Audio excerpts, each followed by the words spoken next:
Sí, bueno. Ok. Muy buenas tardes a todos las personas que nos están siguiendo en esta transmisión vía Zoom o vía Facebook. Estamos, bueno, como todo mundo sabe, hoy es día jueves 24 de mayo del 2023 y estamos desde la Universidad Iberoamericana en el aula Martín Buber para llevar a cabo esta presentación del libro La comunicación oral y su didáctica. Este libro, que ya tiene muchas ediciones, ha sido muy exitoso, publicado por editorial La Muralla S.A., de origen español. La última edición debe ser la sexta. Ahorita nos va a platicar Javier, uno de nuestros invitados. La comunicación oral y su didáctica, que fue escrito a dos manos, en primer lugar, por la ya extinta María Victoria Reizábal, una académica española muy importante, y también en colaboración con nuestra invitada estelar esta tarde aquí en la universidad, la doctora María Antonia Casanova, que se encuentra conectada desde España, en este caso desde Madrid, si no me equivoco. Así que bueno, mi nombre es José Samuel Martínez López, yo soy académico del Departamento de Comunicación, soy responsable del grupo de materias de cartografías de la comunicación en la licenciatura en comunicación. Y bueno, en esta actividad invitamos sobre todo a profesores, a docentes de la licenciatura en comunicación, y aquí en el auditorio Martín Buber nos acompañan algunos de ellos. Les doy las gracias, muchas gracias por acompañarnos. Ahorita les daremos la palabra. Bueno, pues voy a primero, además de darle la bienvenida a todos y agradecerles el tiempo que nos están prestando para esta actividad, voy a cederle la palabra al licenciado Pablo Soto Fernández para que él nos haga una pequeña introducción a sus invitados y procedamos a correr la presentación de este libro. Así que muchas gracias a todos, bienvenidos. Estamos conectados por Facebook, en la página de Facebook del Departamento de Comunicación, y por Zoom para aquellas personas que quieran sumarse o venir directamente al aula Martín Buber. Muchas gracias. Adelante, Pablo. Muy bien, pues así es. El día de hoy tenemos dos invitados importantes. Vamos a empezar con nuestra invitada a distancia, que es la doctora María Antonia Casanova, que es profesora de la Universidad Camilo José Cela y además es directora del Instituto Superior de Promoción Educativa de Madrid. Conviene mencionar que a lo largo de su carrera ha sido inspectora de educación y ha desempeñado los puestos de subdirectora general, educación especial y atención a la diversidad en el Ministerio de Educación en España. También ha sido directora general de promoción educativa de la Comunidad de Madrid. Ha representado a España en la Agencia Europea para las Necesidades Educativas Especiales y la Inclusión Educativa y ha dirigido por parte española el programa de integración educativa en México.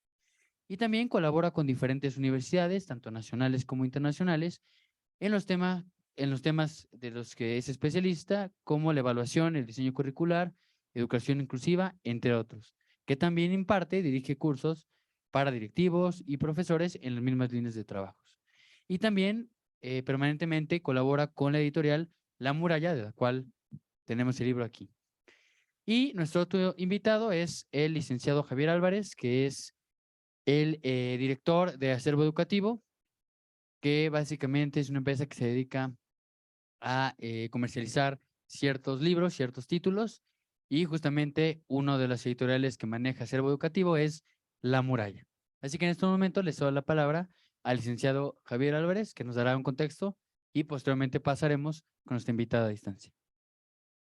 Bueno, pues agradeceros la invitación para poder participar aquí.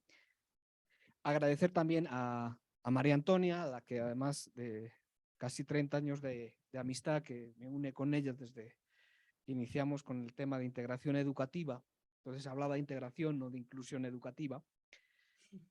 Y que hoy, bueno, pero el tema de hoy, que es la comunicación oral, es un texto que para mí es uno de los textos principales en tema de comunicación oral, por una razón.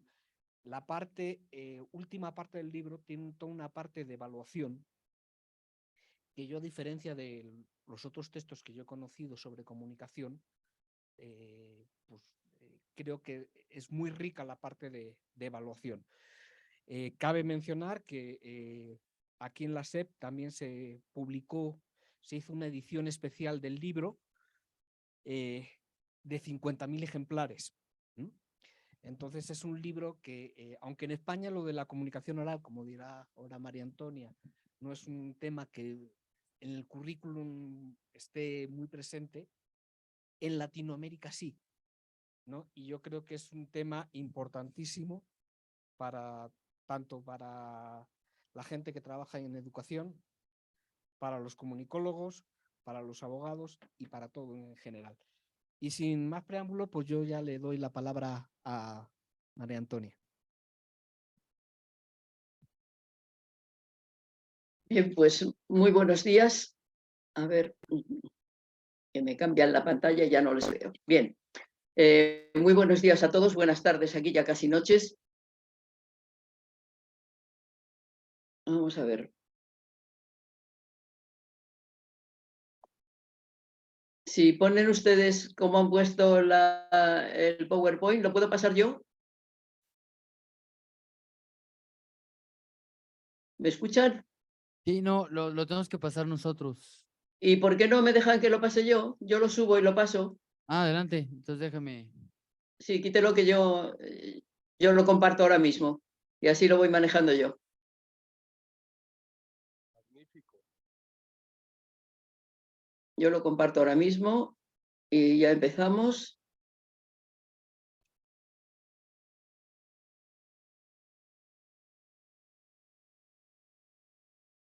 A ver, es que no me dejan. Dice que estoy inhabilitada para compartir la pantalla. Me tiene que dejar habilitar. Me Danos tiene un que habilitar segundito. para compartirla. Listo, ya puedes. Ya puedo. Vale. Ya puedo.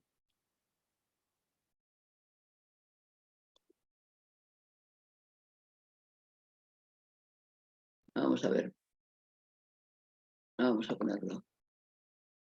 Así va bien, ¿no? Supongo que se ve perfectamente ahí. Perfectamente. De acuerdo. Bien. Pues muy buenas tardes y, bueno, perdón, buenos días para ustedes o ya buenas tardes porque son más de las 12. En primer lugar, muchísimas gracias por la posibilidad de presentar esta obra que, como decía Javier, yo creo que es realmente importante en el campo de la comunicación, tanto en el campo de la comunicación como de la educación, debido por una parte a la formación académica que tiene su autora, que tenía su autora, como por el contenido del propio libro. Como bien decía Javier, se hizo una edición que está ahí, la ilustración de Tamayo en la cubierta. Se hizo una edición en México de 50.000 ejemplares que esperemos que haya llegado a muchos. Vamos a ver si esto pasa o no pasa. Sí, ya pasa. Que haya llegado a muchos profesionales, aunque me imagino que habrá llegado a más profesionales de la educación que de la comunicación. A pesar de que efectivamente entiendo que la comunicación oral, que la parte oral de esta comunicación, que se puede hacer a través de varios lenguajes, por supuesto, pero la parte oral es importantísima para otras profesiones, como son la comunicación en general, el periodismo, la abogacía, muchísimas, la psiquiatría, el psicoanálisis realmente se basa en la comunicación oral, es decir, que yo diría que es el principal medio que tenemos las personas para comunicarnos. Entonces, en principio, les presento a la autora María Victoria Reizábal, que desgraciadamente pues la perdimos hace año y medio ahora, y que conocía muy bien México, como ya ha comentado Javier hace un momento, porque tuvimos la oportunidad de participar en el proyecto de integración y luego en algunos otros proyectos, y hemos recorrido realmente casi todo México. Nos falta muy poquito para haber recorrido todos los estados. María Victoria Reizábal nace en Madrid, pero se educa en Argentina. Y entonces toda su formación en comunicación oral realmente procede allí. Es especialista en filología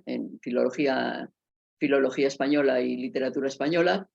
Allí fue profesora de la Universidad Nacional del Sur y de la Universidad de Viedma y en el año 1974 regresa a España para hacer los cursos de doctorado aquí en Madrid, en la Universidad Complutense. En aquel momento se produce el golpe de Estado de Videla en Argentina y ya le dicen que no regrese, que mejor que se quede aquí. Así que se quedó aquí a partir del año 74 y ya continuó toda su carrera aquí, ocupando diferentes puestos.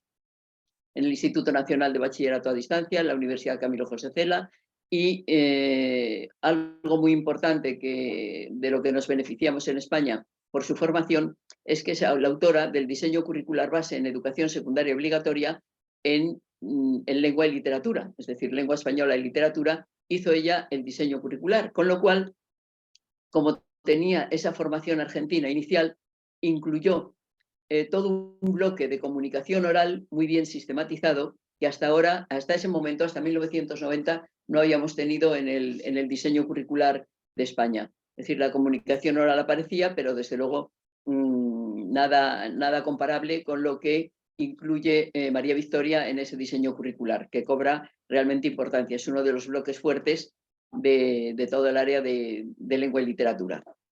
Fue consejera técnica en la Inspección Central del Ministerio de Educación y después ejerció fundamentalmente como supervisora de educación en Madrid. También durante esos años pues fueron todas las transferencias de las competencias de educación a las diferentes comunidades autónomas, que son equivalentes a sus estados mexicanos. Y entonces, bueno, pues en la Dirección General de Promoción Educativa, ella fue subdirectora general de Atención a la Diversidad y Educación Permanente, es decir, toda la educación permanente de personas adultas. No solo se dedicó a escribir ensayos sobre sus cuestiones de filología, sino que realmente su cultura era muy amplia. Yo diría que no sé cómo se las arreglaba, pero sabía de todo. Entonces, tiene múltiples ensayos de lengua y literatura, de educación, crítica literaria, hizo permanentemente atención a la diversidad, educación de personas adultas. Y hay que resaltar algo importante, y es que también tiene una gran creación literaria. Yo diría que básicamente es poeta, aunque escribe otras muchas cosas.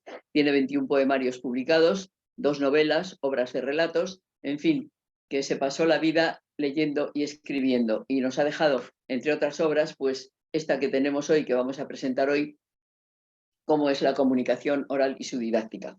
Después de elaborar y de plasmar ese diseño curricular básico para toda España, en el que incluye la comunicación oral como bloque sistemático, lo que vimos es que no había un material para el profesorado que estuviera sistematizado.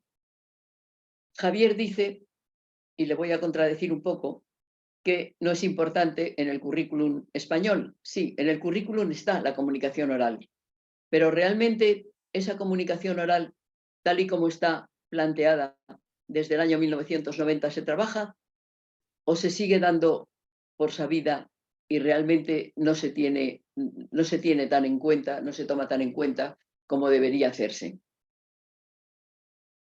En el currículum está, es decir, formalmente está, pero ustedes saben que aparezca en un diseño curricular una temática determinada no es garantía de que se trabaje como hay que trabajarla.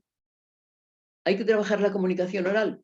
Pues parece elemental que en una sociedad democrática la palabra es la herramienta fundamental de comunicación. Es decir, si le quitamos a la ciudadanía el poder de la palabra y la utilización correcta de la palabra, realmente le estamos quitando su poder de participación en esa sociedad. Entonces, todas las sociedades se organizan gracias a la comunicación y la comunicación oral yo les diría que es la que más utilizamos, aunque sea la que menos se trabaja sistemáticamente en los sistemas educativos. Tenemos diferentes lenguajes para comunicarnos, ahí tienen ustedes de todo tipo, hay lenguaje plástico, lenguaje matemático, hay llanto, hay risa, hay gestos, es decir, lenguaje gestual, lenguaje icónico, pero realmente la palabra es el que utilizamos absolutamente todos. Algunos de esos otros que les he citado también los utilizamos todas las personas, y la comunicación oral es algo absolutamente imprescindible. Utilizando esos elementos de comunicación en los que ustedes que están precisamente en comunicación no hay que explicarles nada, como son que hay que contar con un emisor, un código, un mensaje, un receptor, que se hace a través de diferentes canales y hay que evitar los ruidos, entendiendo el ruido, lo saben ustedes mejor que yo no soy filóloga, yo soy de pedagogía, pero hay que evitar ese ruido entendido como esa perturbación que dificulta la comunicación. Evidentemente, cuanto mayor conocimiento y profundidad se dominen estos elementos, habrá mayor posibilidad de comunicación, comprensión y expresión de la realidad y la fantasía. Ahora bien, cabe preguntarse si es tan importante la comunicación oral, ¿por qué no se trabaja con la sistematicidad y con el rigor y dedicándole el tiempo que es necesario para que la ciudadanía y los profesionales que se dedican a muchos desempeños que requieren de esa comunicación oral correcta y precisa, ¿por qué no se trabaja adecuadamente? Yo les diría dos cosas, responsabilidad de la educación en buena parte. Una, porque realmente cuando la escuela aparece para enseñar a escribir a las personas, porque era lo que no se enseñaba en casa. Pero los niños cuando llegan a la escuela saben hablar y con eso de que saben hablar, pues ya parece que no hay que enseñarles a hablar correctamente. Yo no sé cómo será la realidad de México, no me atrevo a juzgarla, pero desde luego aquí hay veces que en los medios de comunicación que están accesibles, en radio, en televisión, ahora en las redes sociales, yo creo que cada vez y cada día que pasa se habla más incorrectamente. Y es que no se trabaja adecuadamente esa comunicación oral en la escuela. Con eso de que los niños ya saben hablar cuando llegan, pues por lo visto ya no hay que enseñarles. Pero claro, el no comunicar bien puede inducir a muchas disfunciones. Les iba a leer una frase que cita María Victoria de Confucio, que ya en sus tiempos había manifestado con rotundidad que si le dieran un gobierno del país, lo primero que haría sería mejorar el uso de la lengua, ya que si las palabras no son precisas, lo que se dice no es lo que se intenta decir. Si lo que se dice no es lo que se intenta decir, no florecen las obras. Si las obras no florecen, decaen las costumbres y las artes. Si las costumbres y las artes decaen, la justicia no encuentra sostén. Por lo tanto, es necesario que las palabras sean precisas. Es decir, si yo no utilizo la palabra con precisión, no me van a entender lo que quiero decir ni lo que quiero estimular en la ciudadanía, evidentemente. Con lo cual, la utilización oral de la palabra, también de la palabra escrita, evidentemente, pero en principio de esa comunicación oral es fundamental. Decíamos antes que en una sociedad democrática la palabra es la herramienta fundamental de comunicación.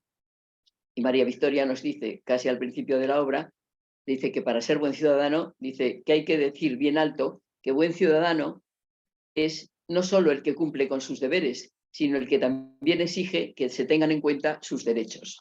Y para eso hay que utilizar bien la palabra. Les decía, primera razón por la que no se tiene en cuenta, pues en principio porque como el niño cuando llega a la escuela sabe hablar, sobre todo cuando llega ya a la primaria, en preescolar todavía eso se va trabajando un poco, pero cuando llegan a la primaria y no digamos ya en una secundaria o en un bachillerato, ya parece que el profesorado se inhibe de continuar enseñando, digamos, con rigor y con sistematicidad ese dominio de la comunicación oral. Y hay una segunda razón que a mí me parece importante, y es que ustedes saben que en el sistema educativo lo que no se evalúa, casi me atrevería a decirles que desaparece. Es decir, que lo que no evaluamos ha desaparecido del sistema. Lo que no evaluamos desaparece del sistema. Vale lo que se evalúa. ¿Y qué pasa con la comunicación oral? Al menos en español, pues que no se evalúa. Es decir, que no se evalúa, les iba a decir que ni correcta ni incorrectamente. Es decir, si se evalúa la comunicación oral en un idioma extranjero, en inglés claro que se evalúa. Aquí en inglés, en francés, en alemán.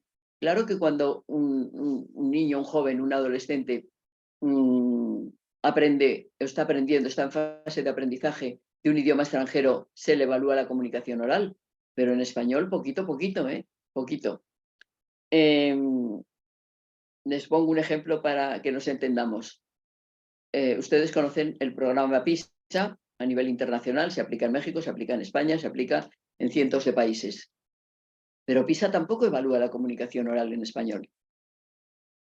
Si PISA incorporara la evaluación de la comunicación oral, ya verían ustedes cómo todos los gobiernos se encargarían de que en las escuelas se enseñara sistemáticamente la comunicación oral. O sea, sería fundamental, porque a todos los gobiernos les interesa que cuando aparecen los resultados de PISA, su país esté entre los mejores. No siempre lo conseguimos, andamos todos por el medio, pero sería fundamental para ellos que la comunicación oral se trabajara para quedar bien. Entonces tenemos dos cuestiones.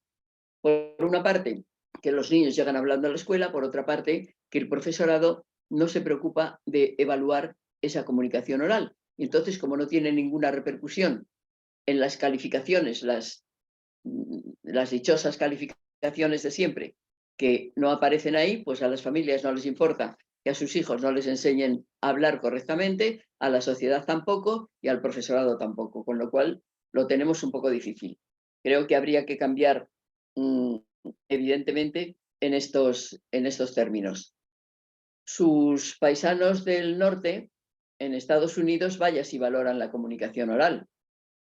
Saben ustedes que España tiene centros de convenio, los tenemos con México, pero también los tenemos en Estados Unidos y en buena parte del mundo, donde el alumnado, cuando termina su bachillerato, sale con doble titulación, con la española y con la del país de referencia. Simplemente tiene que incorporar el aprendizaje del español y tiene que incorporar a su currículum la lengua y la literatura española y la historia y la geografía de España. Y con eso tienen la doble titulación. En México ya hay más de un centro de convenio. Pero en Estados Unidos, en principio, el idioma es el inglés y tienen que aprender español. Y tienen que aprenderlo también a hablar, evidentemente. Y tienen en su currículum, tienen 8 horas semanales de retórica para enseñar a hablar a sus ciudadanos. Cosa que parece que por aquí en el mundo hispano parece que nos lo tomamos menos en serio. Bien, pues les decía que efectivamente había necesidad, o sea, María Victoria sintió la necesidad de que se contara, de que el profesorado contara con una obra sistematizada y amplia y muy completa, les diría yo, que trabajara todo lo relacionado con la comunicación oral y con la forma de enseñarla. Y se puso manos a la obra y en el 90 aparece nuestra ley de educación donde se incorpora esta comunicación oral, como les decía, y en el 93 aparece la primera edición de esta obra. Lleva 8 ediciones porque no solo se ha publicado en México y en España, también se ha traducido al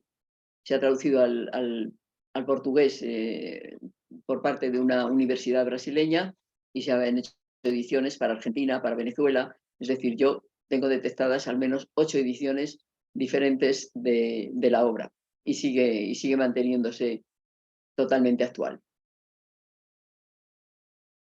Ahí tienen ustedes la estructura de la obra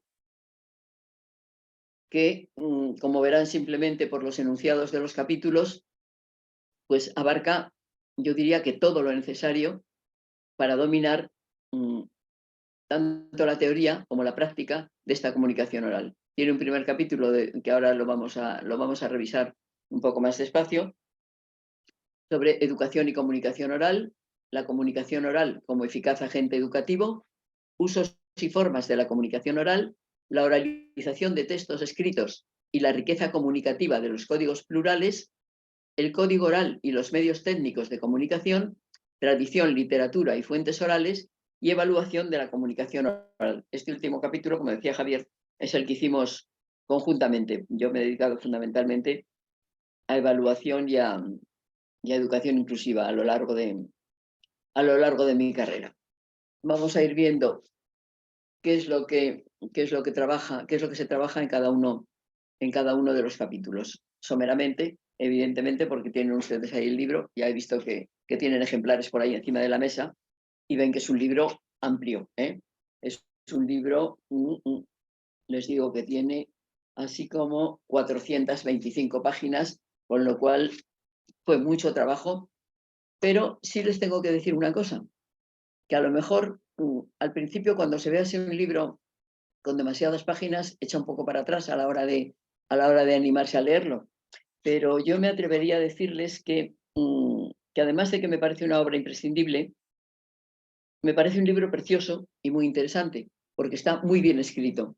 Entonces, eso de que María Victoria fuera poeta y novelista y ensayista, apoya el que cualquier cosa que escribiera estaba con un muy buen estilo de escritura, con lo cual se lee muy bien. Es decir, en el momento en que empieza uno a leer, tanto por el contenido, por las ideas que transmite, que era muy, bueno, creo que las tenía muy claras, tenía una gran lucidez en todos los temas y más en estos que eran de su especialidad específica, como era la filología, se lee muy bien. O sea, les tengo que decir que no se asusten por la extensión del libro porque se lee muy bien. Es un libro precioso de leer. Ven que en la educación y la comunicación oral trata el valor de la oralidad, el valor de la norma. Si no nos atenemos a las normas, no nos vamos a entender, evidentemente. Y nos habla muy especialmente de los grupos de trabajo como generadores de destrezas orales. Si yo me atengo a un modelo tradicional y academicista de enseñanza, donde siento a los alumnos de forma individual, de uno en uno, mirando hacia el profesor y los tengo callados los años de la educación obligatoria y siempre escuchando al profesor, difícilmente van a aprender a comunicarse de forma oral, bueno, ni de forma oral ni de ninguna manera. Es decir, los tiempos han cambiado y la educación tiene que cambiar. Yo creo que el sistema educativo necesita una reflexión profunda para ver qué es lo que exige la sociedad actual y cómo plantearlo. Entonces, los grupos de trabajo son un planteamiento que va a favorecer el desarrollo de las tres funciones básicas de la lengua: la comunicativa, la representativa y la reguladora de conductas. Para todo eso sirve la lengua, y especialmente la lengua oral. Ustedes saben que lo que no se cita, lo que no se habla, lo que no se nombra, no existe. Yo les decía antes que en el sistema educativo lo que no se evalúa desaparece, y les diría que en relación con la lengua, si no nombramos un objeto, ese objeto no existe. Cuando no sabemos dónde hemos estado, cuando no sabemos cómo se llama un objeto, no podemos nombrarlo. Nos desaparece de esa comunicación y resulta fundamental. Dentro de los grupos de trabajo ven que explica y que expone ampliamente las redes grupales de comunicación, cómo configurar los grupos, cómo deben funcionar y cuál es la funcionalidad de los grupos, y para eso se precisa también en las aulas, en todos los niveles educativos, no solo, aunque yo les cite primaria o secundaria, también en la universidad, la disposición de los espacios. Les decía que si están todos sentados individualmente y mirando al profesor, eso no favorece la comunicación oral y menos entre ellos. Entonces, para eso, la disposición del mobiliario y de los espacios también resulta fundamental. En el segundo capítulo, la comunicación oral como eficaz agente comunicativo, ven que nos habla de la comunicación oral y escrita, qué papel es el que juega en el proceso educativo. Nos habla de la palabra, esa música articulada. Ven que los títulos que le pone a los apartados pues también son muy poéticos en algunas ocasiones, que para eso escribía poesía permanentemente. La comunicación oral como base fundamental de la educación de niños, adolescentes, jóvenes y también personas adultas, nos habla del léxico y del vocabulario, en ese sentido que yo les decía de la importante función representativa de la lengua. Cuando no manejas vocabulario, por mucho que sepas, si no lo puedes expresar y si no puedes nombrar las cosas, difícilmente te vas a poder comunicar con nadie. Y nos habla del código oral, de la retórica, la creatividad y la eficacia comunicativa.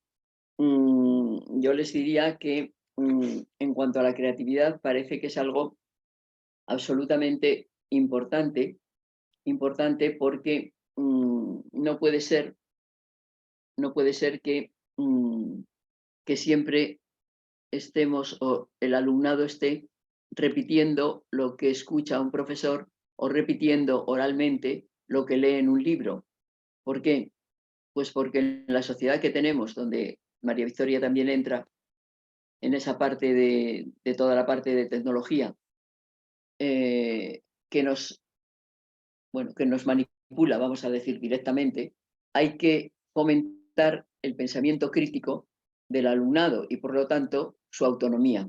Es decir, los estudiantes tienen que empezar a cultivar ese pensamiento crítico desde que entran en la escuela hasta que salen de la universidad. En el mundo en que estamos, más que información, hemos llegado al término ese que estamos utilizando todos, a infoxicación. Es decir, tenemos tal cantidad de información que si no somos capaces de desarrollar un pensamiento crítico y creativo, difícilmente vamos a poder disponer de autonomía de pensamiento y, por lo tanto, de un desenvolvimiento de la propia personalidad.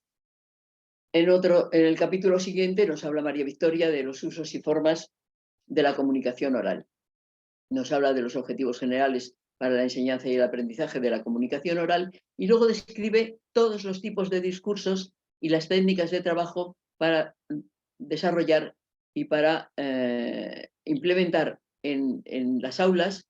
En las aulas les comento de todos los niveles de la comunicación oral. Nos habla de narración, de biografía y de autobiografía, de descripción, el retrato y el autorretrato, del monólogo, del diálogo, de la conversación, la exposición y el informe, el debate y la entrevista.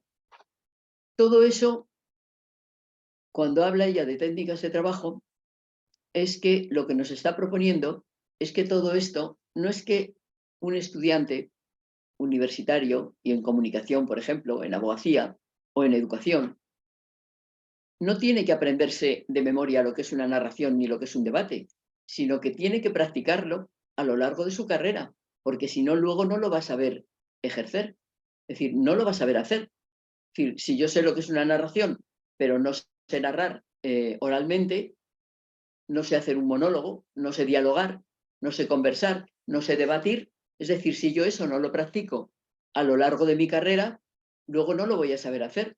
Entonces es fundamental que todo esto no sea solo un conocimiento de tipo academicista y memorístico, sino que efectivamente se realice en las aulas, les iba a decir desde preescolar hasta el final de la universidad, y así dominaremos todos estos tipos de discursos en comunicación oral. Bueno, a continuación para que sea la cosa un poco menos seria, les he seleccionado una viñeta de Mafalda, de Quino, que los que conozcan los personajes, pues ustedes ven que hay Susanita, está Susanita y Mafalda, y Susanita está hablando, hasta que Mafalda ya se va porque está la pobre ya medio muerta. Y le dice Susanita, no sos abierta al monólogo. Evidentemente, habitualmente no somos abiertos al monólogo, somos abiertos al diálogo y al debate, que es de lo que se trata. Otro capítulo nos habla de la oralización de textos escritos, cosa que yo creo que se está perdiendo también. Antes se utilizaba más la lectura en voz alta, la recitación, todo eso se hacía antes en las aulas, pero me parece que se está perdiendo bastante. Y la riqueza comunicativa de los códigos plurales. Códigos plurales y comunicación oral. Lo habitual es que utilicemos códigos plurales, es lo habitual. No solo que sea una comunicación oral en sentido estricto, donde casi ni tendríamos que ver al orador, sino que solo tendríamos que escucharle para que fuera en sentido estricto solo comunicación oral. Pero en el momento en que nos vemos, ya está interviniendo en esa comunicación, está interviniendo la gestualidad de la persona que expone. Y eso es muy importante que ustedes, como estudiantes y profesores de comunicación, no se lo tengo yo que decir, lo saben ustedes mejor que yo. Todos hemos tenido profesores que hablaban muy correctamente, es decir, que eran unos oradores perfectos, pero que yo les diría que nos aburrían bastante, por decirlo así suavemente. Mientras que puede haber excelentes comunicadores que atraigan nuestra atención, que sean capaces de conectar con nosotros, pero que no hablan tan correctamente.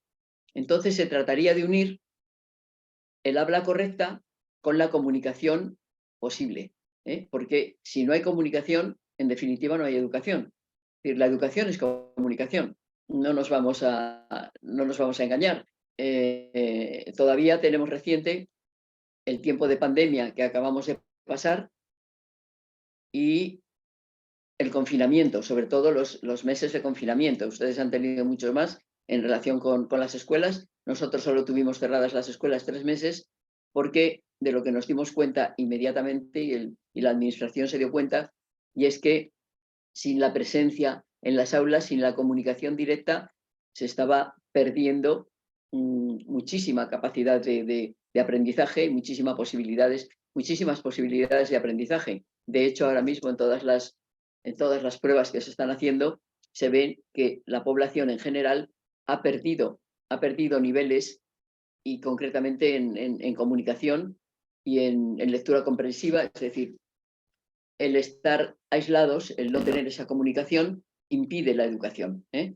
Entonces es fundamental que comunicación y corrección en la oratoria se complementen. Es decir, no me vale que una persona sea muy buena comunicadora, pero que hable tan incorrectamente que esté transfiriendo a los estudiantes esa incorrecta forma de hablar, cosa que hay veces que no se toma muy en cuenta. Nos habla aquí María Victoria de la lectura en voz alta, de la recitación, de la canción. La canción es poesía y música, no lo olvidemos, ¿eh? Es decir, que la palabra tiene su importancia. La dramatización y el discurso teatral. De todos esos textos y códigos plurales nos hablan en ese capítulo. Después pasamos al código oral y los medios técnicos de comunicación, que ya les citaba antes.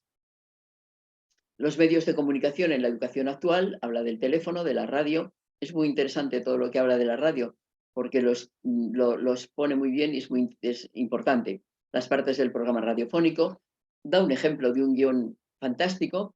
La radio como educadora de personas adultas. Saben ustedes que la educación a distancia, en un principio, cuando no teníamos pantallas, pues había programas de alfabetización por radio, de educación a través de la radio, se ha utilizado muchísimo. Nos habla del cine, de la televisión y del video, de dibujos animados, de publicidad y de propaganda. Por cierto, tiene otro texto de publicidad y de propaganda como discursos importantes, que en estos tiempos también en que nos pasamos votando media vida, pues también como ciudadanos tenemos que saber distinguir entre la publicidad y la propaganda. Pasamos a la tradición, la literatura y las fuentes orales. Entonces, nos habla de la importancia de la transmisión oral, de la tradición oral, la literatura de transmisión oral, la tipología de los textos orales tradicionales. Tiene muchísimas clasificaciones. Quiero decirles que el libro está muy desarrollado de forma muy sistemática, ¿eh? Cuentos maravillosos y el poder educativo, lo maravilloso y lo fantástico, la interpretación de los cuentos, la poesía oral y la producción de textos orales con intención literaria. Ahí les he puesto la imagen de uno de sus libros, que es un taller de lírica, técnicas de comprensión y expresión, que yo creo que Javier lo puede tener por ahí, es fácil que lo tenga, porque además de ser poeta, ella trabajaba en talleres donde yo les aseguro que todo el mundo acababa escribiendo poesía. ¿Por qué? Pues porque utilizaba los diferentes recursos poéticos y los diferentes discursos y tipos de técnicas, y al final todo el mundo acababa escribiendo poesía, leyendo poesía y recitando poesía. Es muy importante recalcar esta trascendencia que puede tener la comunicación oral. Hay veces que, ha habido veces a lo largo de la historia, no sé si ustedes saben que en tiempos, pues nos vamos al siglo XVII si quieren, y si han pasado ustedes por la Universidad de Salamanca, en el aula de Fray Luis, cuando pasamos por allí, siempre nos cuentan historias de entonces, que son muy conocidas. Pero en un momento determinado en la Universidad de Salamanca, en aquellos siglos, se permitió que los estudiantes tomaran apuntes escritos. Y aquello fue un escándalo de calibre internacional, porque hasta entonces no se permitía que los estudiantes escribieran ni tomaran apuntes escritos, sino que tenían que conservar en la memoria lo que el profesor les exponía en cada clase, en cada sesión. ¿Por qué se organizó ese escándalo? Porque entonces todo el profesorado dijo, es que si ahora pueden escribir y pueden tomar estos apuntes escritos, se va a perder la memoria. Yo creo que exageraban un poco, pero en aquel momento, como solamente se permitía digamos que esa conservación oral de todo lo aprendido, pues el escándalo fue mayúsculo. Es decir, fíjense cómo han cambiado las cosas, que en un momento determinado solamente era comunicación oral lo que había en las aulas universitarias, y ahora yo les diría que hemos pasado al extremo opuesto. Es decir, que la comunicación oral está perdiendo valor y está pasando a un segundo plano, cosa que tampoco debe ser. Es decir, yo creo que en un perfecto equilibrio, si conseguimos mantener ese equilibrio, pues sería perfecto. Y pasamos al último capítulo del libro, que es la evaluación, que Javier lo ha destacado, porque es cierto que la evaluación es muy importante en toda la educación, porque en definitiva, fíjense, yo creo que estaremos de acuerdo en que la evaluación condiciona todo el planteamiento del sistema educativo. Es decir, la mayoría de los estudiantes, bueno, no voy a decir ni la mayoría ni la minoría, en buena parte los estudiantes estudian para probar, no para aprender. Es decir, cuando entran en un aula, aprenden a probar. Lo de aprender ya viene por añadidura, y si no aprenden mucho pero aprueban, pues tampoco le importa mucho a nadie. Claro, eso es muy grave, ¿eh? Eso es muy grave. En definitiva, la evaluación condiciona el planteamiento de los procesos de enseñanza y condiciona el planteamiento personal de los procesos de aprendizaje de cada persona. Entonces, si elegimos un buen modelo de evaluación y evaluamos correctamente, la evaluación tiene que contribuir a mejorar esos procesos de aprendizaje. Es fundamental. Y si nos equivocamos en el modelo de evaluación, pues a lo mejor los alumnos lo que van a hacer es memorizar lo que tengan que memorizar, soltarlo en el examen correspondiente y luego olvidarlo, como también corresponde, porque realmente no lo han aprendido. No lo han aprendido. Pero en el caso de la comunicación oral, además, tenemos una dificultad añadida. Y es que la comunicación oral se produce y en ese mismo momento desaparece, habitualmente en las aulas. Con lo cual vamos a ver cómo evaluamos la comunicación oral para poder hacerlo correctamente y para que el alumnado sepa cómo tiene que trabajar esa comunicación y cómo va a ir avanzando en ella. Por una parte, yo lo primero que les pongo ahí es que tendríamos que pasar de la evaluación numérica a la evaluación descriptiva. Es decir, a mí, yo si veo que un estudiante tiene un 7 en comunicación oral, pues la verdad es que se me hace muy difícil interpretarlo. Es decir, nosotros cuando vamos al médico no le pedimos que nos dé ni un 7 ni un 8. Lo que le pedimos es que nos diga qué es lo que nos pasa y cómo tenemos que mejorar, ¿no? Pero en educación admitimos algunas situaciones que serían absolutamente inadmisibles en otros campos. Entonces tendríamos que intentar pasar a una evaluación descriptiva donde el profesor nos diga qué es lo que hacemos bien, qué es lo que hacemos regular, qué es lo que hacemos mal, cómo tenemos que mejorar, cuáles son nuestros objetivos, nuestros propósitos para esta comunicación oral que tenemos que aprender.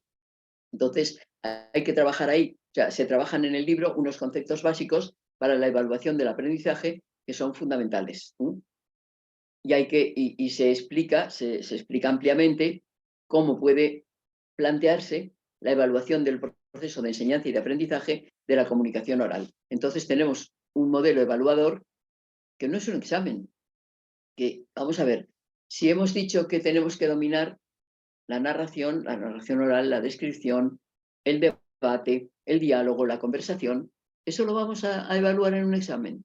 No, eso lo vamos a evaluar día a día en los trabajos que se realicen en las aulas, y esos trabajos tienen que ser organizar un debate, organizar un diálogo, organizar una conversación, organizar una exposición. ¿Y cómo lo vamos a evaluar? ¿Cómo vamos a obtener datos? Pues mediante la observación, mediante la entrevista, mediante una encuesta, con el análisis de tareas. Luego tenemos que analizar esos datos, analizando el contenido y triangulando esos datos. Y tenemos que tener unos registros escritos, como puede ser el anecdotario, la lista de control, la escala de evaluación descriptiva, escalas de autoevaluación, grabaciones o cuestionarios. Fíjense que hemos incluido ahí la grabación.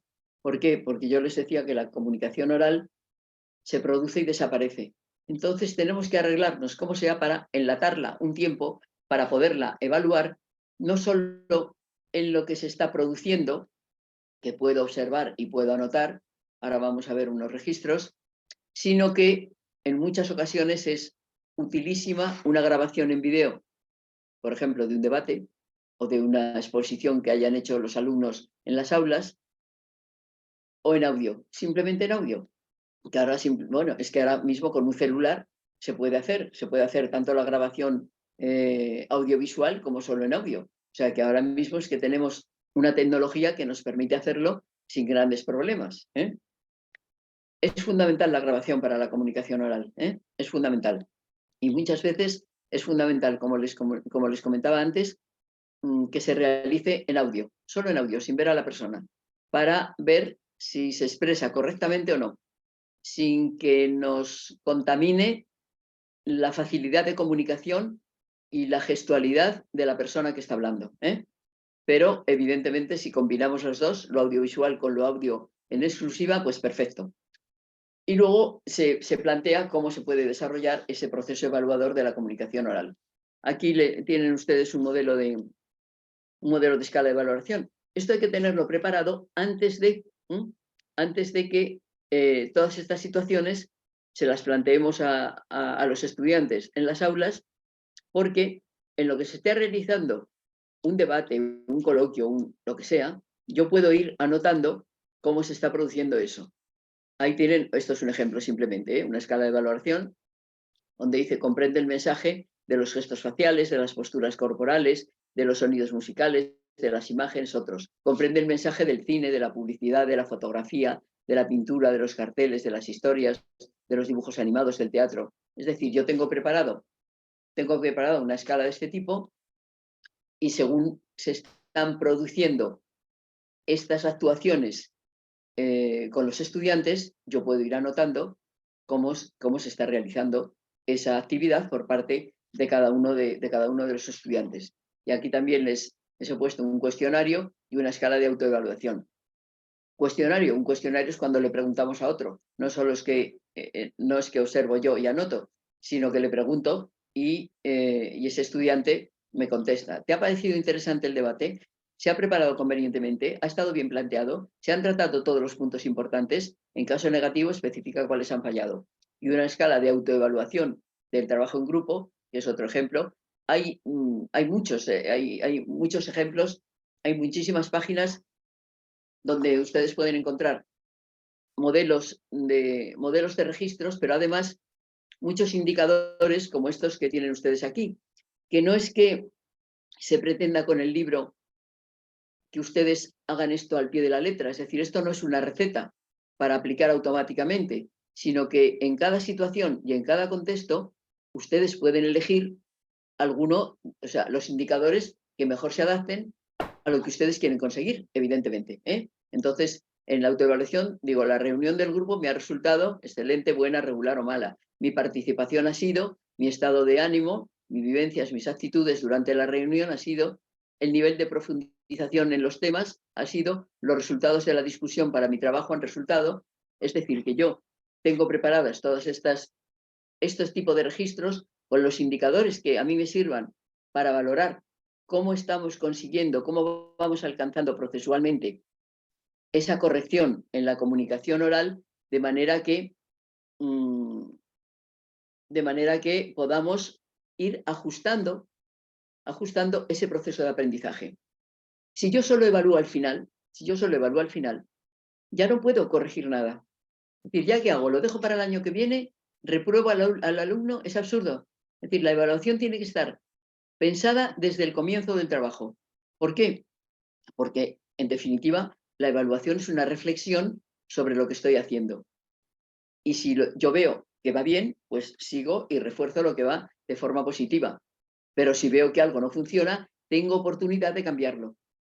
Y si espero al final, pues realmente al final ya no voy a poder cambiar nada. Bueno, yo para terminar simplemente les había seleccionado aquí pues 3 libros más de María Victoria que les pueden a ustedes resultar interesantes como comunicadores. La lengua y la literatura, armas de creatividad masiva. La didáctica de los discursos persuasivos, que era el que les citaba antes. La publicidad y la propaganda. Y lingüística y literatura, caminos para la calidad educativa. Y luego otros textos que tiene de temas siempre relacionados con la comunicación y con la literatura. La mirada del otro, que son textos para trabajar la educación intercultural y la diferencia de género, el canon literario y la diferencia de género en educación. Aquí habla, vamos a ver, rescata todas las mujeres que han escrito en español, también en América, también hay mexicanas, bueno, no les tengo que citar a ustedes ninguna, que se la saben mejor que yo, pero rescata a las mujeres de habla hispana importantes, pero que no aparecen en nuestros libros de texto, en nuestros manuales, con lo cual las niñas tampoco tienen modelos de escritoras. Bueno, esto ya se va superando, afortunadamente no tiene nada que ver con siglos pasados, pero hay que rescatar a las que están silenciadas. Y este último, Educar para una sociedad sin modelos, que es el último que publicó en vida, que son una recopilación de artículos sobre temas de actualidad en los que ella reflexionaba. Y estas son algunas de sus obras de creación. Novelas, ensayos, la verdad es que escribe muy bien. Y aquí tienen ustedes, pues, Reflejos sobre la corriente y otro libro más que tiene, que es El abismo se hizo paraíso, donde están 16 de sus poemarios. Y yo espero que les resulte de interés lo que ella ha escrito. Aquí, la primera línea es el blog que ella tenía, Cassandra ante el espejo, donde pueden encontrar pues todo lo que ella iba poniendo. Hasta noviembre del 21, ella iba poniendo poemas que publicaba, poemas nuevos, artículos, o sea que en ese primero encuentran ustedes todo lo que ella iba comunicando a través de su blog. Y lo otro son datos míos para cualquier cosa en la que podamos seguir colaborando. Y por mi parte, pues creo que ya les he contado más o menos lo que pretendía contarles.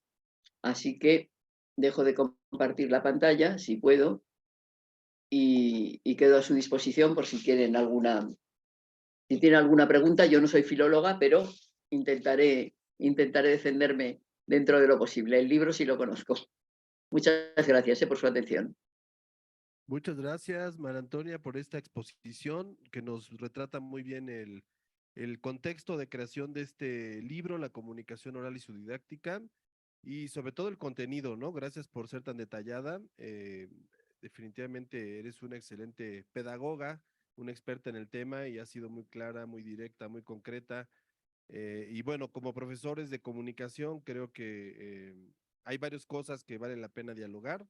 Seguramente aquí habrá varios comentarios, pero primero le cedo la palabra a Javier, porque si quiere hacer algún comentario, alguna puntualización, o ya cedemos la palabra aquí a nuestros colegas. Dice que demos la palabra, entonces, primero le pido aquí al profesor Carlos Mario Castro que tome la palabra en el micrófono. Muchas gracias, María Antonia. Además de lo que decía el profesor Samuel, me pareció también un ejemplo muy virtuoso de uso de la palabra oral en la exposición. Digo, es predicar un poco con el ejemplo. A mí me parece que realmente quizás estamos desperdiciando un poco esta presentación. Bueno, decir también que me parece a mí un gesto bastante generoso que aunque la autora ya falleció, se le siga manteniendo viva en esta otra memoria divulgativa de su obra.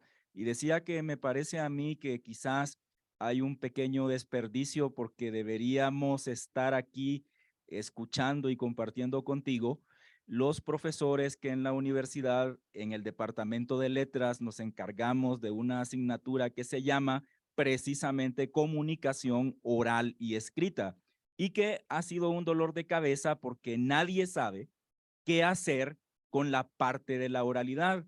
Y como tú decías muy bien y lo ponías muy ilustrativamente, lo que se hace es derivar todo, muy oportuno el ejemplo del siglo XVII en la Universidad de Salamanca, circunscribiéndolo nada más al desempeño de la escritura, sin saber absolutamente nada que hacer con ese otro componente muy importante de lo que es la palabra, el uso de la oralidad en función, si se quiere, también de la escritura.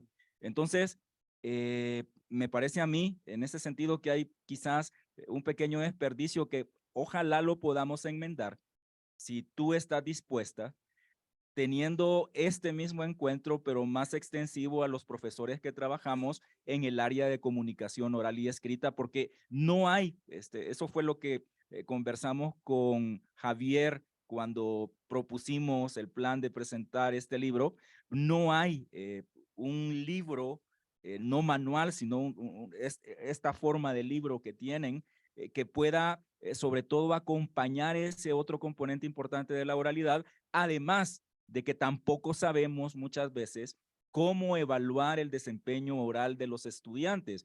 Lo que se hace muchas veces nada más es que vengan bien vestidos. Es decir, Exacto. eso, que vengan bien Es así. vestidos nada más, pero no hay, me pareció muy completo, es muy completa esta matriz de ir observando todos estos puntos.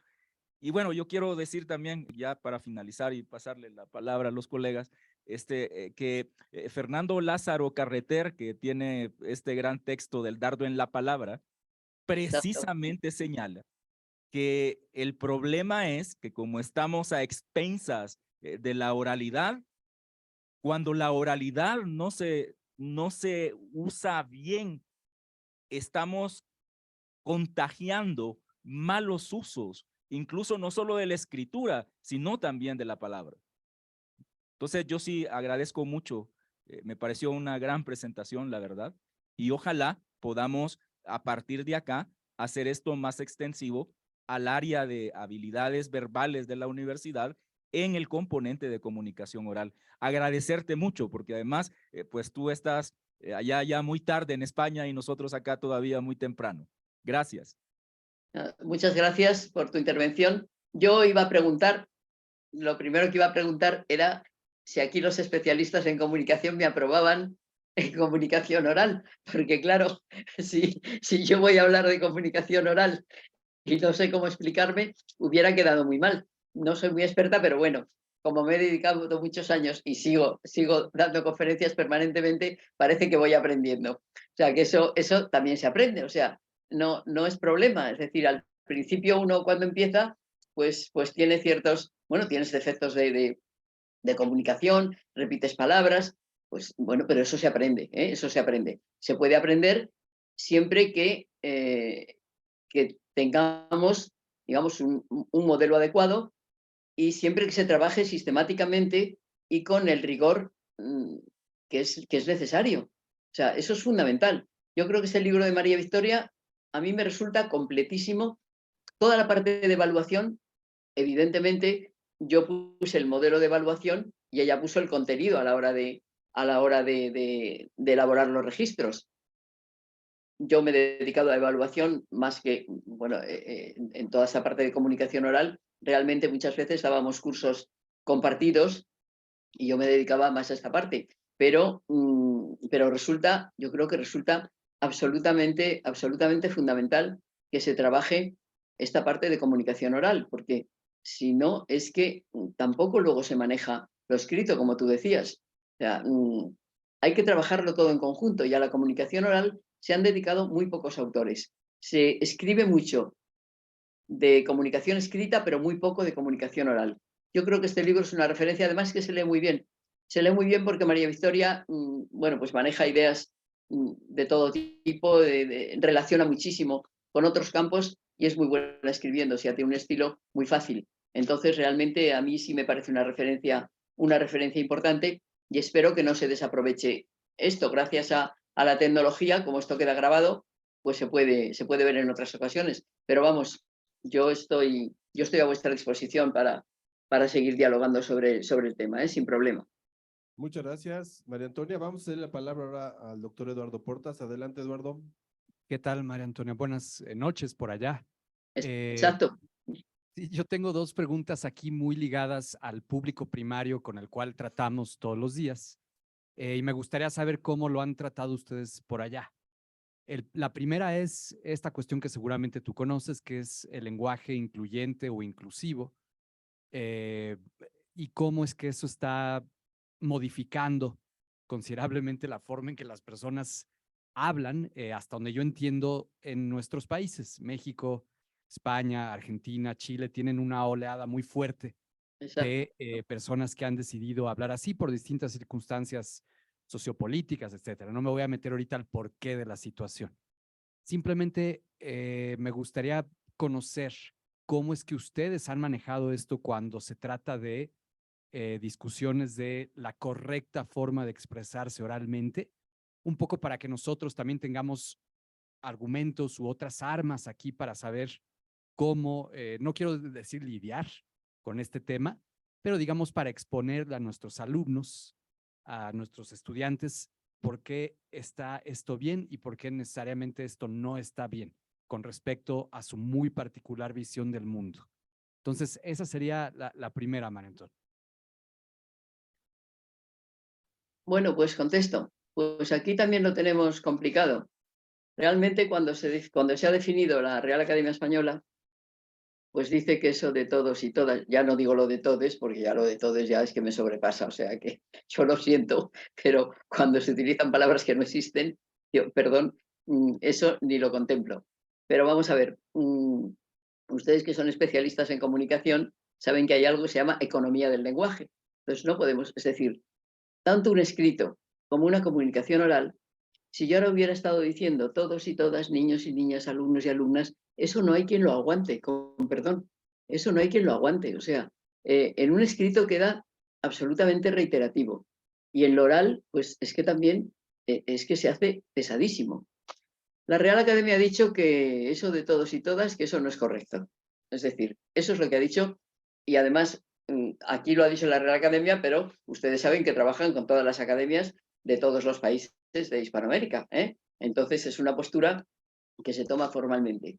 ¿Por qué surge esto? Hombre, pues es verdad, como yo antes hacía alusión al hablar de la obra de María Victoria, del canon literario y diferencia de género, es verdad que las mujeres no aparecemos.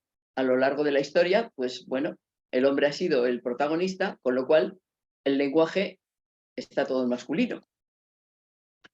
Si me permiten, en México todavía más que en España. Por lo que yo sé, eso de que todo esté padre, cuando es bueno, y que a mí me vale madre, es que no vale nada, pues la verdad es que a nosotros desde aquí nos suena muy mal. Pero aquí casi nadie se entera de eso, o sea, para eso hay que haber ido mucho a México y hay que haber hablado mucho con ustedes. Quiero decirles que es verdad que el lenguaje, en muchos casos, resulta machista. Y que es verdad, yo entiendo que eso hay que corregirlo.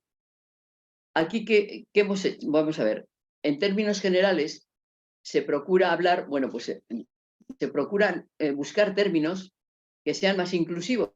Es decir, que en vez de hablar del hombre se hable de la persona, que en vez de hablar de alumnos y alumnas se hable de alumnado, que, bueno, pues intentar buscar términos que agrupen a ellos y a ellas sin tener que estar diciendo permanentemente ellos y ellas, niños y niñas, alumnos y alumnas. Miren, vamos a intentar, o sea, yo creo que esa es la línea, les diría que más razonable, os diría que más razonable por la que resolver esa eliminación de un machismo fuerte en el lenguaje.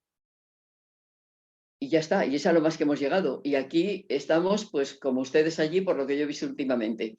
Es decir, que unos están diciendo para cada cosa 3 palabras, o sea, los todos, todas y todes, y eso despierta, bueno, pues un cierto, no sé cómo decir,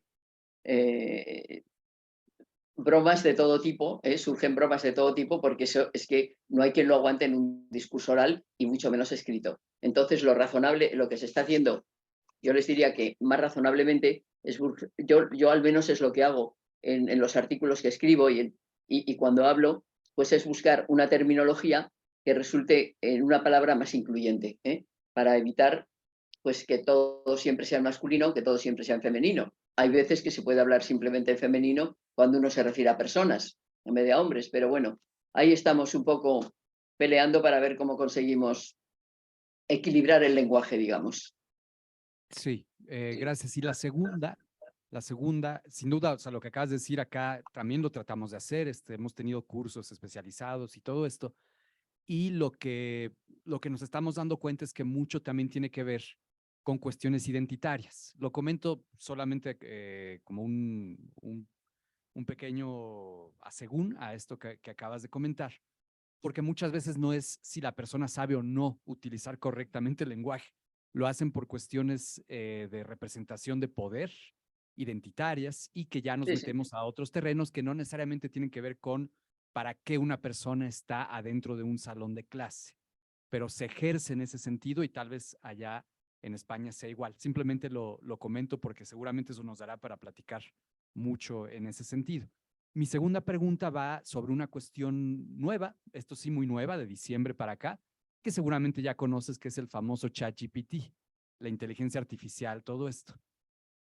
Entonces, la pregunta muy específica es, y va muy de acuerdo con lo que comentaste en toda tu charla, es revalorar aquello que es eminentemente oral, un poco para defendernos como docentes frente a esta fuerza gigantesca que se llama inteligencia artificial y producción de lenguajes masivos, etcétera, que es casi imposible distinguir entre aquello que escribió una persona y aquello que escribió una máquina.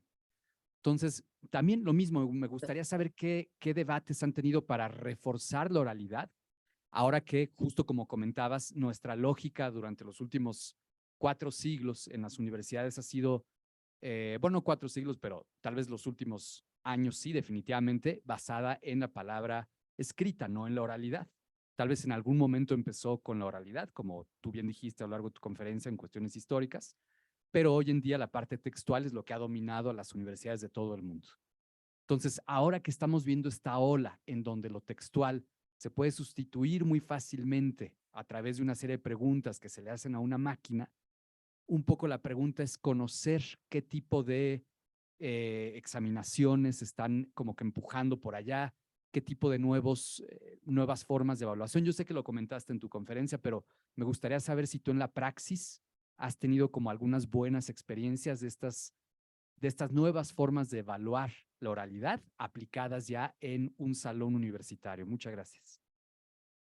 A ver, con todo lo que está apareciendo de inteligencia artificial y del ChatGPT y de todas estas cuestiones, precisamente en uno de los máster en los que estoy impartiendo clase, que por cierto hemos tenido algunos alumnos mexicanos, pues en la reunión de profesores eso es lo que nos estamos planteando. Es decir, que antes a ti te mandaban un trabajo escrito, tú lo pasas por un programa de plagio, por el Turnitin, el Sexasync, por cualquier programa de plagio, y te dice, pues tiene un 20% de coincidencias, tiene un 80% de coincidencias, pero es que ahora te pueden dar un trabajo no realizado por ese estudiante o por esa estudiante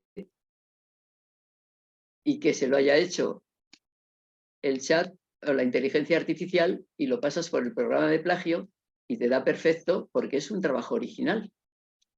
Entonces decíamos, los profesores estamos absolutamente indefensos y pillados por todas partes porque ahora mismo no tendríamos cómo detectar si esos trabajos escritos los ha hecho ese estudiante o se los ha hecho el chat. O sea que ahora mismo estamos en esa tesitura. Vamos a ver cómo evoluciona esto y cómo se puede resolver, porque es que, o sea, bueno, evidentemente para la docencia en la universidad es un problema, salvo que, es decir, si la enseñanza es presencial, todavía tenemos la posibilidad de contrastar un trabajo que presenten escrito con lo que luego manifiesten en el aula de forma oral, es decir, planteando todo este tipo de discursos, planteándolos como actividades de aula.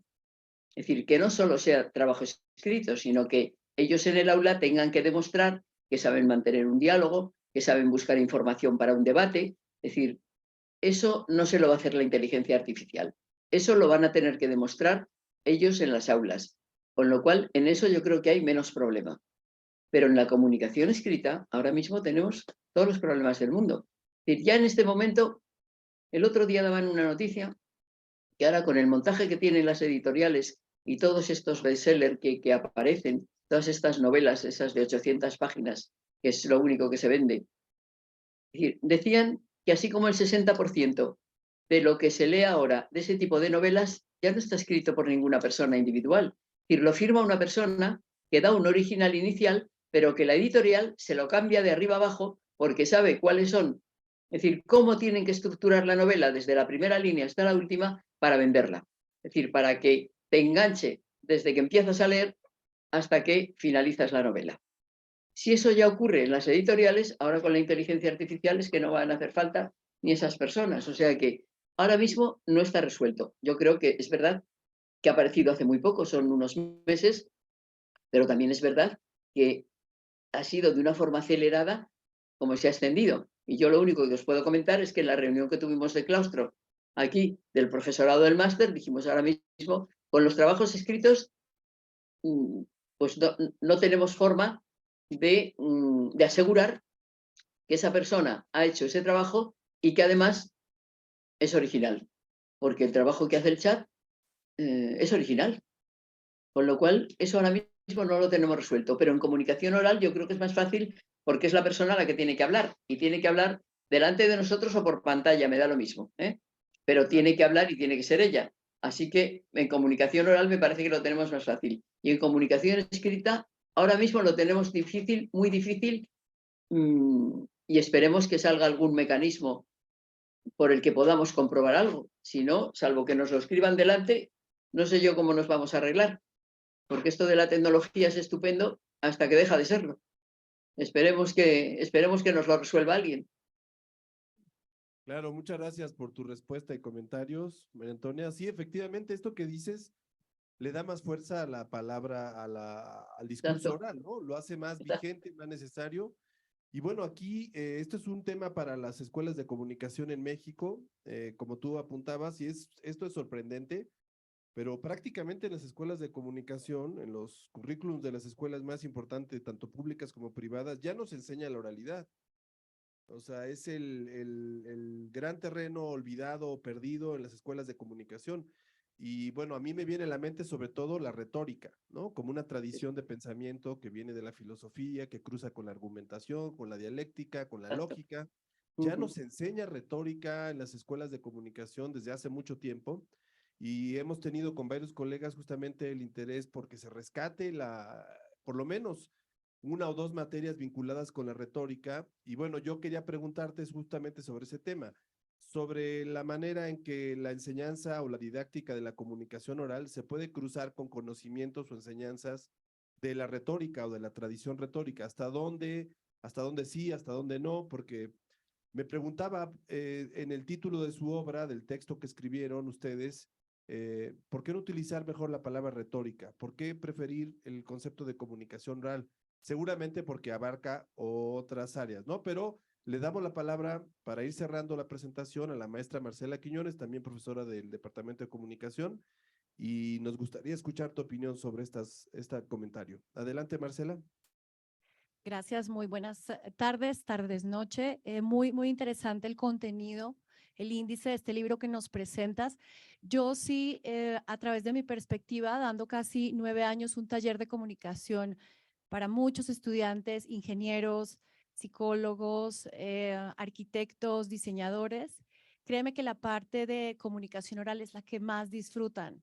Son felices, hablamos de comunicación entre culturas, hablamos de comunicación asertiva, que es tan clave para la comunicación oral.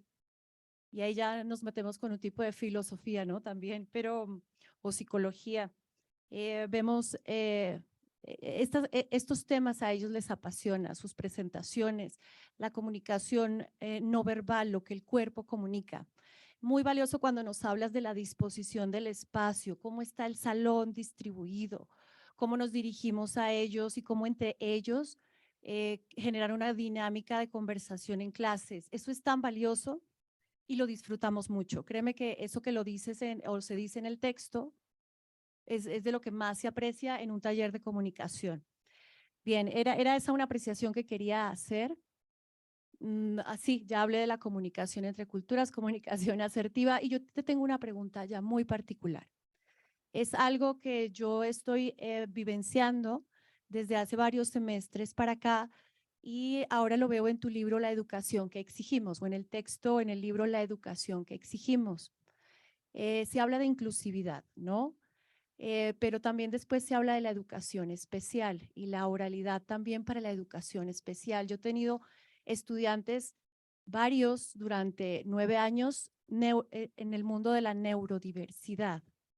Cuando ustedes hablan en sus textos de inclusividad, ¿en alguno abordan la neurodiversidad? ¿Y me podrías asesorar o guiar cuál de todos estos textos, sobre todo el de la educación que exigimos, nos puede ayudar para esa comunicación oral en estudiantes neurodiversos? Bien, muchas gracias por tus observaciones. Es verdad que yo creo que en los talleres de comunicación se disfruta mucho trabajando toda la oralidad. Y en relación con lo que decía Samuel, pues es verdad que comunicación oral es como más amplio, ¿no? Porque además hay que pensar, aquí hay veces que los profesores de lengua, aquí los programas cuando sale un programa del ministerio, un programa que es para toda la nación, pero es, digamos, que una parte del programa. Luego, cada comunidad autónoma, que serían vuestros estados, tiene capacidad para añadir lo que considere adecuado en función de la población que tienen que atender y del contexto donde está. Entonces, aquí salen unos programas X y sale un horario para cada materia, para cada disciplina, sale un horario básico que hay que respetar. Y entonces, en general, los profesores de lengua siempre protestan porque dicen, es que con 3 horas a la semana no me da tiempo a desarrollar todos los contenidos que me están pidiendo. Y aquí hay que hablar de esa transversalidad de la comunicación oral y de la generalización de la que hay que convencer a todo el profesorado. Es decir, todo el profesorado es profesor de comunicación oral, porque todos hablan en el aula y tienen que hablar correctamente. Entonces, no es que la comunicación oral y no es que la oralidad y la retórica haya que trabajarla cuando se imparte clase de español, de lengua castellana y literatura, como decimos aquí. No, no. Es que cuando se habla de geografía, de historia, de ciencia, de biología, hay que trabajar bien la oralidad y además tiene un vocabulario específico esa área de trabajo, tiene una comprensión lectora que hay que trabajar también para cada materia. Es decir, que la lengua, el lenguaje, hay que trabajarlo en todas las disciplinas, en todas. Y sobre todo la comunicación oral, querámoslo o no, somos todos modelos de habla para nuestros estudiantes. Entonces, si el profesorado no habla correctamente, está haciendo un horroroso favor y una horrorosa aportación a la correcta expresión de su alumnado. Entonces, la comunicación oral es transversal en todo el sistema. Todo el profesorado es profesor de comunicación oral. Lo quiera, no lo quiera, lo admita o no lo admita. Es así. Bueno, ya desde el trabajo que yo hice para mi tesis, que, bueno, pues que a lo mejor en comunicación, es pedagogía y didáctica, dice, en la lingüística española de los siglos XVI y XVII. Por eso algo sé, aunque no me haya dedicado a filología, pero sí me la he trabajado bastante. No sé si Javier tiene ejemplares de esto, que es un buen tocho, pero realmente los maestros de antes del siglo XVII eran los lingüistas, eran los calígrafos, eran los que enseñaban a leer, los maestros del arte de escribir. Y ya nos dicen aquí, y ya nos dicen desde siempre, que el modelo de habla de la familia influye decisivamente en el modelo de habla de los niños, de sus hijos. Y claro, y cuando llegan a la escuela, pues claro, ahí las diferencias ya son notorias, son importantísimas en función de la procedencia cultural de esos niños y niñas. Entonces, eso hay que asumirlo en el sistema y lo tendría que asumir todo el profesorado, todo el profesorado. O sea, que es que todos somos profesores de lengua y de comunicación oral. Y en cuestión relacionada con con las necesidades educativas especiales, con algún alumnado que tenga problemas de lenguaje o de discapacidad intelectual. Yo creo que en las obras de mi autoría no vas a encontrar nada específico. El que más puede orientar es el de la educación inclusiva en las aulas, pero creo que ahí sería mejor. El otro día, justamente estábamos hablando ahora, el sábado pasado, hicimos una jornada científica en relación con lenguaje y comunicación, precisamente porque se cumplían los 50 años de una fundación aquí en España, Entender y Hablar, que, bueno, dirigida por dos prestigiosísimos logopedas a nivel internacional, por Adoración Juárez y por Mar Monfort, que tienen un colegio aquí en Madrid, el Tres Olivos, y que han trabajado permanentemente con alumnado sordo. Evidentemente allí todos los niños hablan. Ahora además con los implantes cocleares pues ya está generalizado. Creo que en pocos años ya no tenemos sordos. Pero se han dedicado especialmente a esa comunicación, lenguaje y comunicación en este ámbito de los déficits, de las dificultades, bien auditivas, bien de discapacidad intelectual. Si quieres, yo sí puedo consultar con ellos para que me recomendaran alguna obra que resulte importantísima y que te sirviera de referencia. Porque específicamente yo creo que ni en la educación que exigimos ni nada de eso, yo sí en algunos casos hablo de comunicación oral.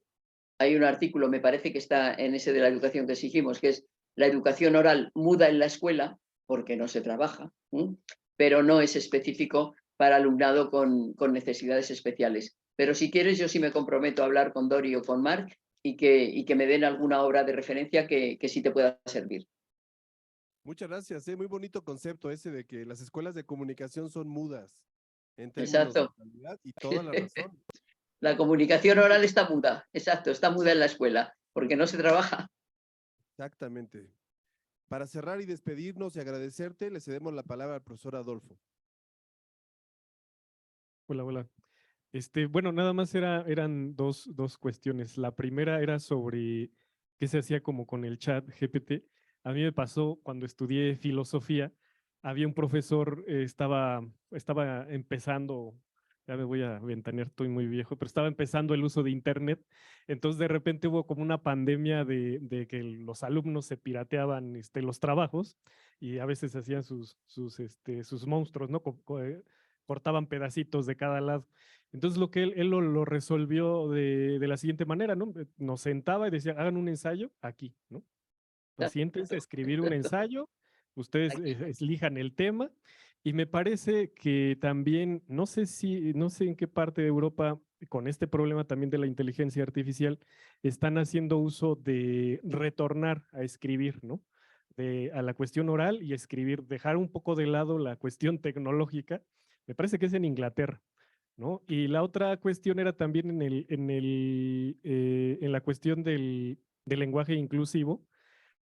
Había un paisano de usted que se llamaba Agustín García Calvo y que decía que el uso del lenguaje se iba modificando, ¿no? Y que a veces tendríamos que empezar, así como se hablaba, se tenía que usar, ¿no? No sé qué tanto se pueda llegar, ¿no? A usar como el todes o los niñes, pero si de repente lo usan constantemente, a lo que decía Agustín García Calvo, ¿no? Como se habla, también se escribe y de repente el lenguaje muda, ¿no? O cambia. No, nada más eran esas dos cuestiones.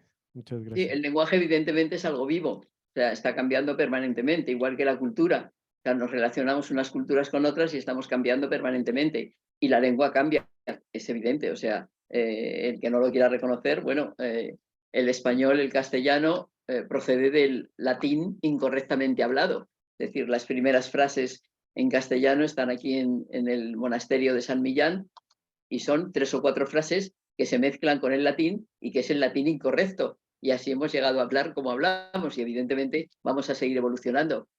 No sabemos cómo vamos a seguir evolucionando, pero también, como decía antes otro compañero, es que en muchos casos se utiliza políticamente para diferenciarse o para distinguirse como una cuestión de poder.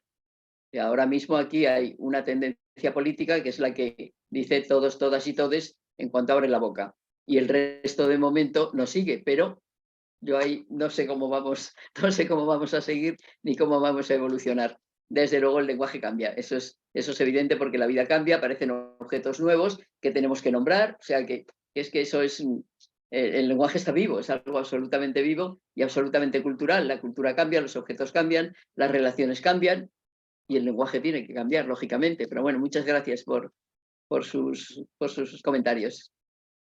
Bien, pues muchas gracias, María Antonia. Te agradecemos mucho el tiempo. Gracias por compartir tus conocimientos, tu interpretación de esta obra que invitamos a consultar, La comunicación oral y su didáctica, de Editorial La Muralla. Y bueno, para contactar y conseguir este libro en papel, está aquí Javier a disposición. Nos gustaría mucho, como habíamos platicado, María Antonia, quizá para el otoño seguir dialogando contigo, seguir aprendiendo.